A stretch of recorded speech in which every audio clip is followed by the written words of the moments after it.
Hey guys, today I'm going to make a video for you to be able to annotate a piece of text. So we're going to look at the Emma Watson speech today. Here it is. So for most of the time I'm going to focus the camera on that, not on me. So I am sorry that you're going to have to look at me to start with, but I just wanted to introduce what we were talking about. But as you can see, I've already prepared my board. So you all have done this as well with your work.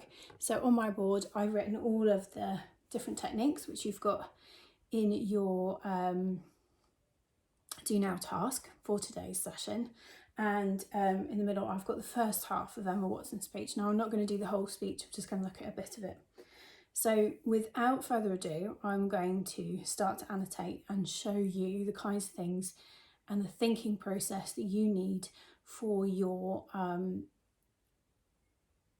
piece that you're going to be writing. Okay. So first of all, you need to make sure you've got the right equipment. So the first thing I've got is a highlighter. You'll definitely need one of these. If not, you might have more than one of these. Okay, so you might have 2 or 3 different colours. That is much more useful because then you can create a key. Now for what I'm showing you today, I'm only going to need one, okay, and I need my writing pen. Now because I'm writing on a board, I've got a dry white pen, but you'll need one of those too. Now one of the first thing that you've been asked to do is to match the activity, so they are all there. And then you need to make sure that you are annotating, first of all, the techniques that the writer has used. Second of all, what the effect of some of those things are. Now you only need to pick 2 or 3 of those. And then you need to think about how Emma Watson is talking about feminism, how she's talking about gender, and what is the whole point of her He for She campaign. So what I've done on my board, now just out of shot for you, but at the bottom I've written just a few notes to help me understand what it is that I'm going to do. Now what I'm going to do now is I'm going to read through and skim read the text. Okay, now hopefully by this point I've already read it once, but I'm going to skim read it. But first of all, I'm going to keep my highlighter in my hand, and every time I think I see something that is one of these points, I'm going to highlight it on my text. Okay, so Emma Watson says, I was appointed as Goodwill Ambassador for UN Women 6 months ago. The more I spoke about feminism, the more I realised that fighting for women's rights has too often become synonymous with man-hating. If there is one thing I know for certain, is that this has to stop. For the record, feminism is, by definition, the belief that men and women should have equal rights and opportunities. Now I'm going to stop here because this is a fact, okay? This is the definition of the word, so I'm going to highlight it.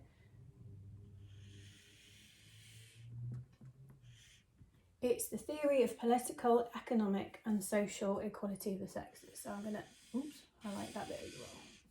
Now over here I'm going to label it as fact, just so that I remember what it is that I've highlighted. Okay. Second, I started questioning gender-based assumptions a long time ago. When I was 8, I was confused for being called bossy because I wanted to direct the plays that we would put on for our parents, but the boys were not. When at 14, I started to be sexualised by certain elements of the media. When at 15, my girlfriends started dropping out of sports teams because they didn't want to appear muscly. When at 18, my male friends were unable to express their feelings. Now I'm going to pause at this paragraph and just think this through and look at my list. So first of all, I'm going to point out this idea of personal pronouns. She uses I an awful lot. And in fact, what she's doing here is making this very personal. In fact, this whole paragraph is about being personal. Okay, so I'm going to write personal pronouns just here. Next paragraph. I decided that I was a feminist, and this seemed uncomplicated to me. But my research has shown me that feminism has become an unpopular word. Women are choosing not to identify as feminists. Apparently, I'm among the ranks of women whose expressions are seen as too strong, too aggressive, isolating and anti-men, unattractive even. So I'm going to highlight this here, unattractive even. So hopefully you can see now that what I'm starting to get are some notes about what kinds of techniques are being used.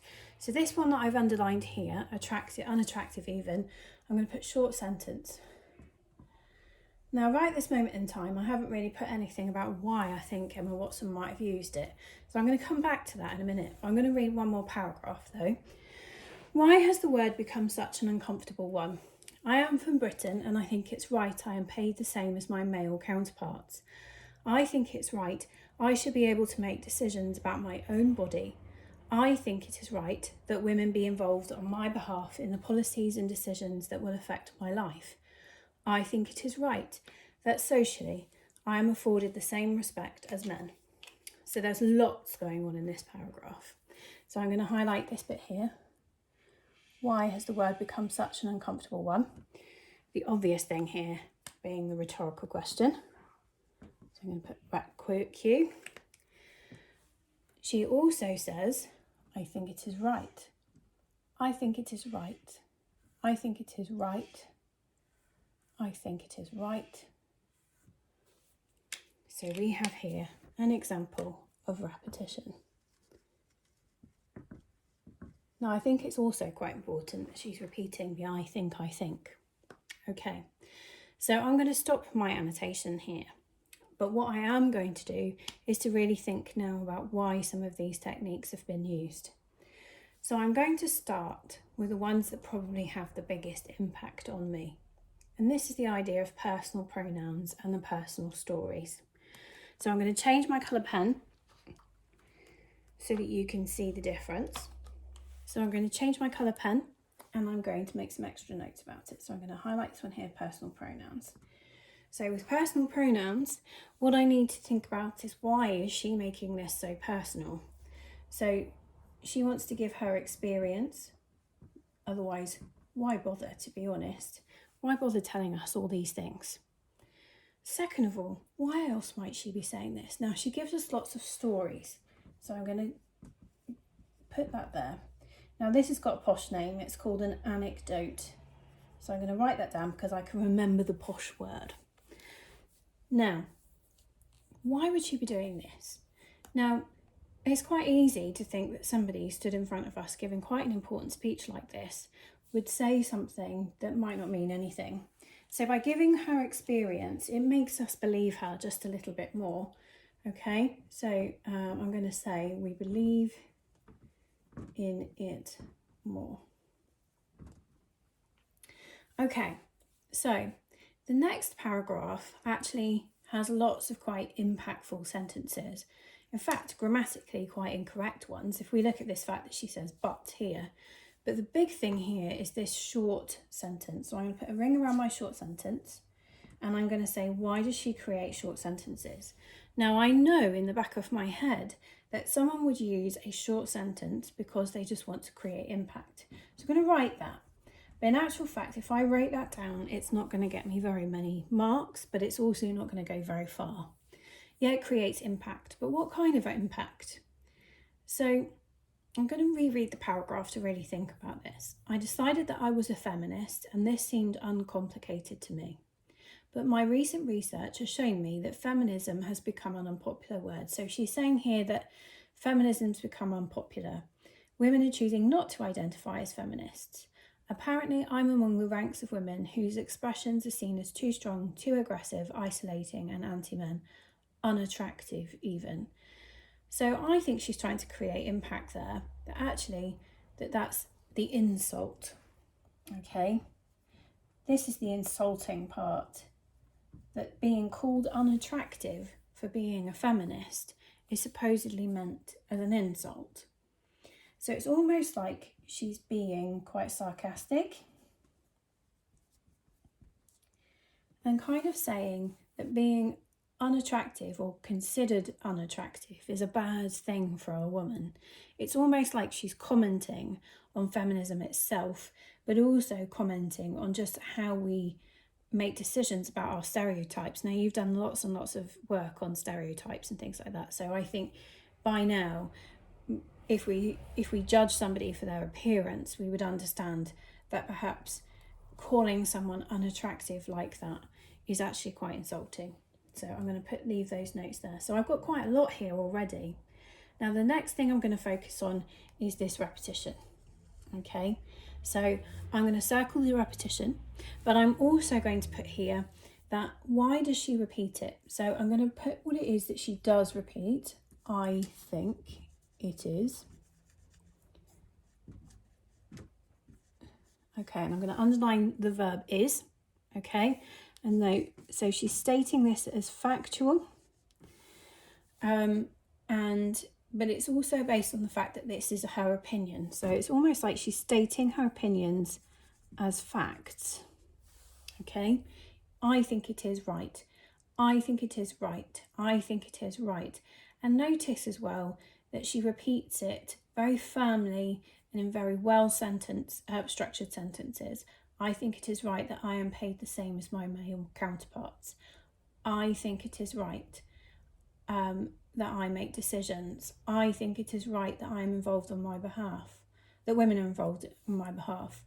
So we've got factual opinions. The repetition of that here kind of emphasizes what she thinks she's got a right to. What do I have a right to?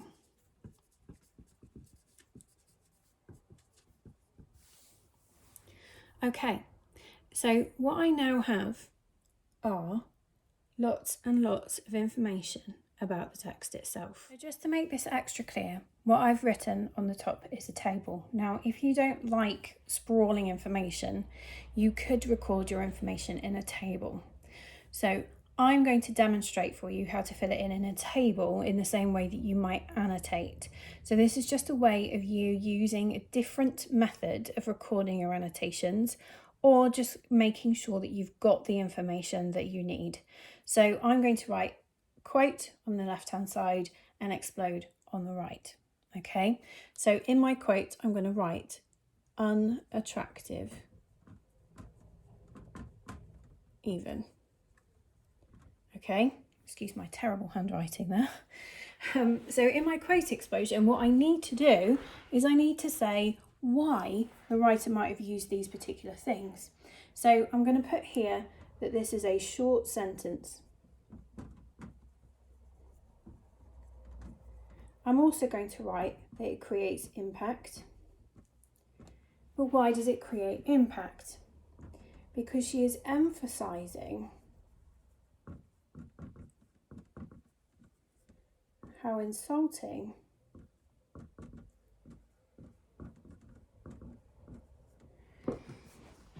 these opinions can be.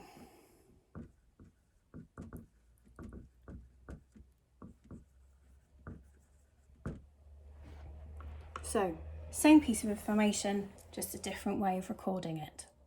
So hopefully, folks, you've got an idea now of how to annotate a text. If you want to know how to go about writing about it now, if you're going to analyse something, then you might also want to think about watching my other video that I've created about how to put that paragraph together. But other than that, when we're annotating, you really need to think about what the word choices are and why those word choices might have been made. So when you're writing your analytical paragraph, most of the work is already done for you. Now, obviously, I've only done the first few paragraphs. You'll need to do the rest of the speech, so no cheating there. But make sure that every note that you make is valuable, that you're not just writing empty things. So please avoid saying things like, they do this to create impact, or this had a great effect on the reader, because it doesn't really mean anything. So make sure you're saying, well, why is it creating impact? Why does she want to create impact with that particular sentence? And why might somebody want to create an effect on the reader? What effect is it creating? How does it make me think, and how does it make me feel? So good luck with your annotations. Make sure as well that you don't forget to answer those last 3 questions. What is she saying about feminism? What is she saying about gender? And what is the point of her he for she campaign? So we've already started to get an idea, but you won't be able to answer all 3 of those until you get to the end of the speech. Okay, good luck guys, and I'll see you soon.